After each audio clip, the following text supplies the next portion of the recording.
Suami kurang ngajar sama istrinya, suruh lihat istrinya melahirkan.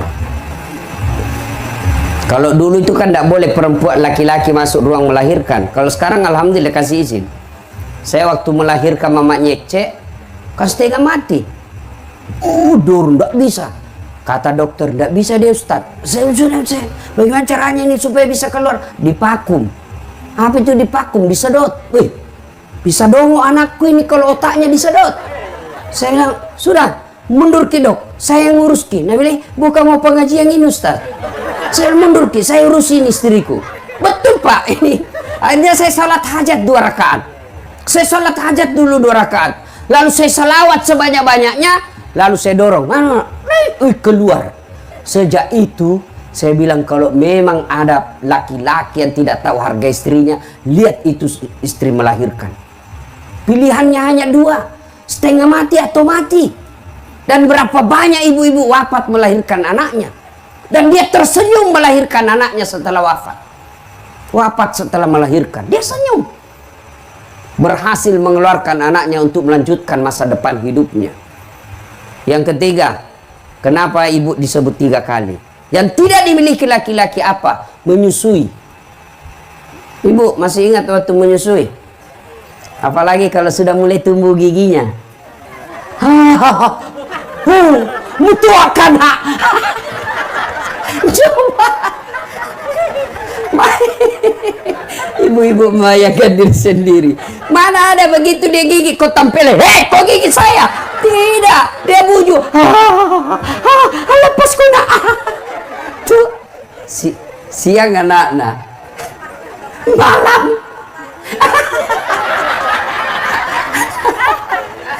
Coba, makanya demi Allah tidak akan kalian dapat surga kalau kalian durhaka sama orang tua. Bahkan Nabi jelaskan, jangankan masuk surga, baunya surga kau tidak dapat.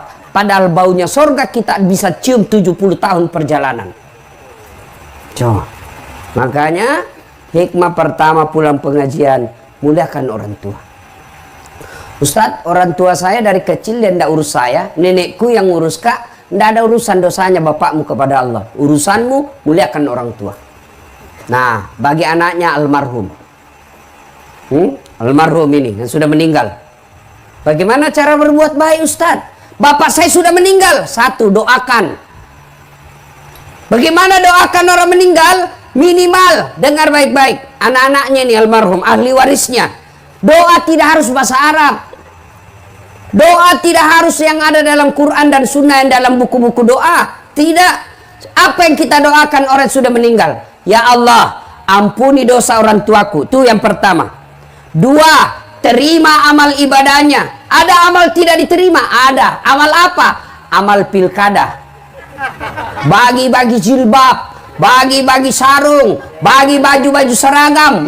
Karena mau dicoblos, demi Allah tidak ada pahalanya di akhirat. Ya Allah, mana pahalaku? Saya bagi-bagi sembako, habis uangku 2 miliar. Nah bilang malaikat, bohong tuh ang.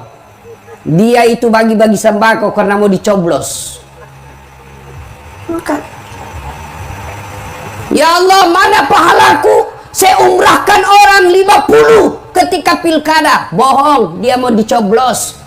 Allah kata, sudah, kan sudah mau dicoblos. Tidak ada pahalamu sekarang. Maka kalau ada kelakuan begitu orang almarhum, kita doakan, ya Allah, terima amal ibadahnya. Yang ketiga, lapangkan alam kuburnya.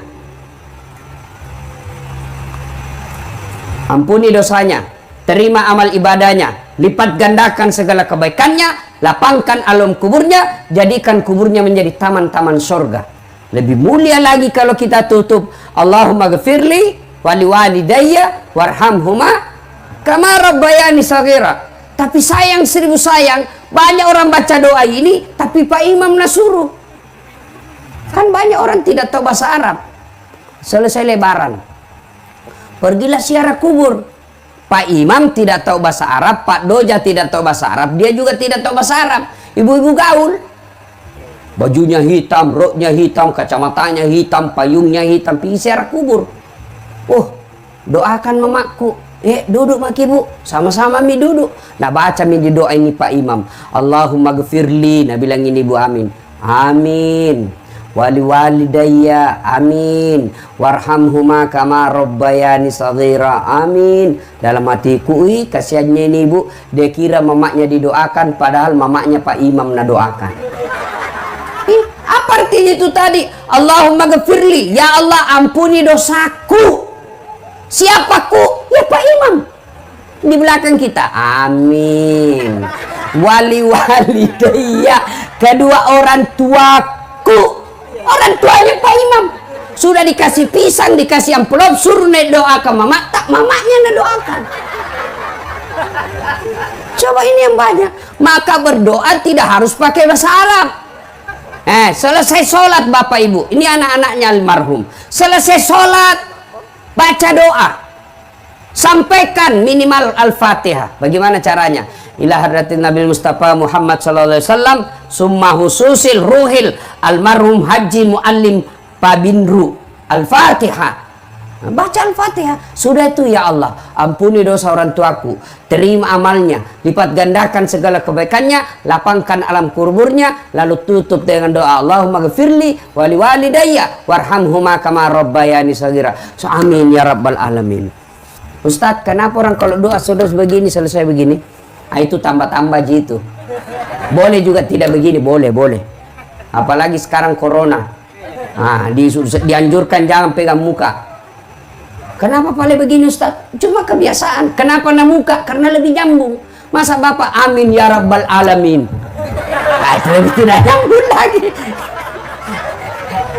Ya, doakan. Yang kedua, dengar baik-baik. Ini ahli warisnya almarhum. Yang kedua, kalau sudah meninggal bagaimana cara berbuat baiknya Ustaz? Kunjungi karib kerabatnya, anak-anaknya almarhum. Setelah menuntut ilmu, lalu ditugaskan keluar daerah dan menetap di daerah tugasnya. Jangan sampai kelupakan keluarga yang ada di Sope. Datangi saudaranya bapak, datangi nenek, mungkin itu kita datangi. Begitu cara berbuat baiknya kepada orang tua yang sudah meninggal.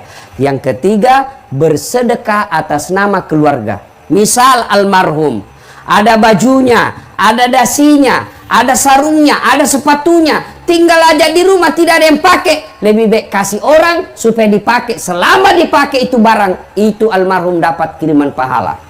Dan barang itu kasih berdasarkan profesinya orang. Misalnya almarhum punya dasi bagus, dasi kupu-kupu, jangan kasih Pak Doja. Nggak cocok. Kapan dipakai Pak Imam itu dasi kupu-kupu? Dia pakai Pak Imam dasi kupu-kupu, satu kampung heboh. Wih, jatuh cinta Pak Imam. Lalu kalau dasi kupu-kupu, siapa kita kasih? Kasih cucunya yang lagi kuliah. Itu cocok. Sarung, kasih Pak Imam. Cocok itu, dia tiap hari dia pakai. Songkok, baju gamis, kasih Ustad. Tiap hari dia pakai. Kasih polisi, dia pakai. Paling lebaran dia pakai. Ini namanya yang kita lihat yang produktif. Sedekah. Nah, ibu bapak, saudara-saudara sekalian, ini cara berbuat baik kepada orang yang sudah meninggal. 1, doa. 2, mengunjungi karib kerabatnya. 3, bersedekah atas nama orang tua. Misal lagi, musyawarah saudara-saudaranya. Ini ada sawahnya bapak. Alhamdulillah karena ada semua rumah tak. Meskipun ini ahli waris, kita yang berhak 4 bersaudara. Tapi bagaimana kalau ini tanahnya bapak ini kita jual, bangunkan masjid, insya Allah selama masjid itu dipakai, almarhum dapat kiriman pahala. Jangan sampai terjadi yang pernah saya alami. Ada orang sakaratil maut, dipanggillah saya dia mengaji. Datanglah saya mengaji. Begitu saya baca ngaji, wih, anaknya musyawarah di ruang tamu. Musyawarah anaknya di ruang tamu. Apa dia bahas? Bicara kakaknya, saudara-saudara sekalian, ini bapak sebentar lagi meninggal dunia, meninggalkan kita. Supaya tidak ada keributan-keributan, maka mulai hari ini perjelas siapa yang ngambil sawahnya bapak di kampung. Weh, saya dengar, saya bilang, wah, keluarga apa ini? Saya keluar, saya bilang, Pak, bapak masa bapakmu sakaratil maut kok sibuk di sini? Saya ini orang lain. Saya keluar, saya pergi. Siapa yang gagal? Siapa? orang tuanya gagal mendidik anaknya. Maka ibu-ibu, sebelum segalanya terlambat, didik anak. Nggak usah bangga anak kita tinggi sekolahnya, sampai ke jenderal, sampai direktur, sampai anggota DPR, kepala dinas, kalau dia tidak ada manfaat buat orang tua. Nggak ada. Kan biasanya ini kita kasih senang orang. Itawa. Anaknya yang pertama kepala dinas. Itawa. Anggota DPR anaknya. Itawa. Kontraktor. Baru nggak ada pernah lihat bapaknya. Beleng-beleng. Apa itu anakmu kontraktor, anggota DPR, kepala dinas, kalau tidak pernah kau dilihat? Yang hebat tuh, itu anaknya kasihan, pegawai honor, tapi tiap minggu itu ada datang bawakan pisang bapaknya. Itu meskipun dia pegawai honor, ada manfaat.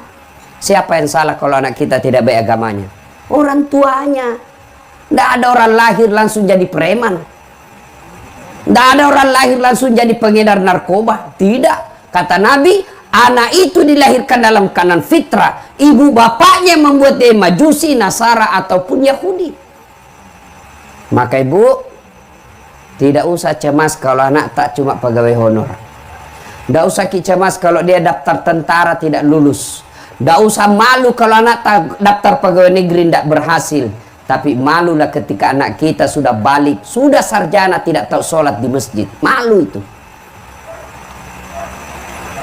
Orang tua sekarang kan bangga sekali kalau pintar bahasa Inggris anaknya. Itahu wastas, jauh sepupuku yang orang shopping. Jago na tahu.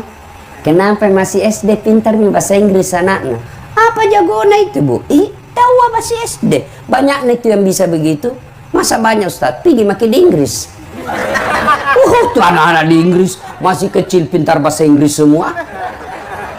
Apalagi zaman sekarang, tidak perlu orang jago bahasa Inggris. Saya pergi Itali, tahu Itali? Tahu ke Itali, ceramah Kak di Roma, tahu Itali? Tahu ibu? Itu batu-batu lurus belok kiri. Saya kan tidak tahu pakai bahasa Itali, nyasar Kak malam-malam. Mau Kak cari rumah makan halal, nyasar. Mau tanya orang, tidak tahu bahasa Itali. Woi, ku ingat ada Google Translate. Saya buka HP ku, buka aplikasi Google Translate, ku rekam. Tolong tunjukkan saya rumah makan halal. Wih, keluar terjemahannya dalam bahasa Itali. Ku panggil orang ada lewat, Mister. Hirantong ini orang ditanya Mister, Mister. Datang, selesai. Tidak penting. Bahasa Inggris. Memangnya kalau ibu nanti meninggal, anaknya pakai bahasa Inggris berdoa. Ibu, oh my God, please help me my mother. Talekang. Mana bisa? Tetap bahasa Bugis. Nah, maka tidak usah cemas soal itu. Yang kedua, ini biasa kita salah mendidik anak. Terlalu cemas soal perut. Jangan maki cemas soal perut. Ada orang di Sope mati kelaparan? Ada orang Sope mati kelaparan anaknya?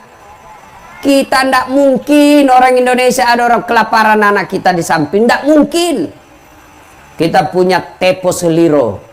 Kita punya tenggang rasa. Kita punya orang Bugis pace, siri. Malu kita kalau tetangga kita kelaparan. Tidak ada. Tapi yang mati gara-gara narkoba anaknya banyak, bahkan bisa jadi puluhan. Mati karena tawuran banyak. Itu berarti bukan soal perut yang ibu cemaskan, tapi apa? Mendidik anak. Ibu-ibu, bu, tahu cica? Tahu cica? Apa namakan itu cica? Masuk akal? Enggak, satu di dinding, satu terbang. Di dinding itu nyamuk, satu terbang. Di mana ketemu? Nanda ada terminalnya. Iya toh. Tapi Allah Maha Kaya. Dengar lagu tak waktu kecil. Cicak-cicak di dinding, diam-diam merayap. Diam-diam merayap. Datang seekor nyamuk. Nyamuk yang datang. Tidak ada bilang lagu, cicak lompat ke nyamuk. Patah-patah cicak kasihan. Iya toh? Maka tidak usah cemas. Bu, wallahi demi Allah ibu. Didik anak, tidak usah cemas apa dia makan anak kita. Contoh Ibrahim alaihissalam. Ibrahim alaihissalam ketika usia senja, dia kumpul semua anak cucunya. Lalu beliau berkata, ya bunayya, ma ta'buduna min ba'di. Anakku, kalau saya nanti mati, siapa kau sembah nak? Yang diingatkan, siapa kau sembah? Ni kamu sumpah kau mati kak nak. Tapi ibu-ibu zaman sekarang, bapak zaman sekarang, begitu dia sudah pensiun, ma ta'kuluna min ba'di. Nah, apa kau makan nanti kalau saya mati? Malu kita kalau anak kita tidak punya mobil. Malu kita kalau anak kita kerja hanya jual-jual bensin botolan. Malu kita kalau anak kita sudah 2 anaknya tidak punya rumah. Tapi kita tidak malu kalau anak kita Ramadan merokok di pinggir jalan. Nah ini, kalau kita mau punya kekayaan paling berharga, didik anak. Bagaimana cara didik anak, Ustadz? Ada dalam surah Luqman. Baca itu mulai dari ayat 16 dan seterusnya, sudah dijelaskan di situ. Ya bunayya la tusyrik billah. Wahai anakku, jangan kau serikatkan Allah. Itu dulu yang pertama, akidah dulu. Ibu-ibu nih yang punya anak kecil, masih kecil, ajarkan akidah kepada anak kita. Nah, Allah itu satu. Lam yalid wa lam yulad. Kalau perlu ajarkan melalui lagu. Kan ala lagu tak waktu kecil. Topi saya bundar, bundar, topi saya. Ganti tuh. Tuhan saya Allah, Allah Tuhan saya. Kalau bukan Allah, bukan Tuhan saya. Itu ajarkan. Tuhan banyak. Siddhartha Gautama, Yesus, tapi bukan Tuhan kita orang Islam. Siapa Tuhannya kita? Nah, Allah. Allah itu siapa? Tidak bisa dilihat. Nah, sudah ajarkan begitu. Itu lagu-lagu zaman dulu, begitu lagunya. Tuhan saya Allah, Allah Tuhan saya. Jangan ajari anak tak lagu yang tidak masuk akal. Bu ani belalang kupu-kupu, siang makan nasi, kalau malam minum susu. Mana ada belalang minum susu sama makan nasi? Patolo-tolo. Nah, tentu saya kecil itu memang bagus-bagus itu lagu. Coba itu tak kecil, lagu takkan bagus-bagus. Katakan Tuhan itu satu. Ini lagu namanya Rama. Mungkin Tuhan mulai bosan melihat tingkah kita yang selalu salah dan bangga dengan dosa-dosa, atau alam mulai enggan bersahabat dengan kita. Coba kita bertanya pada rumput yang bergoyang.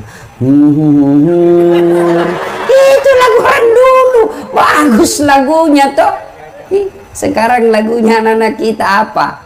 Pulang-pulangku berbadan 2. Matampu ili sudah cilaka. Subhanallah walhamdulillah, la ilaha illallah.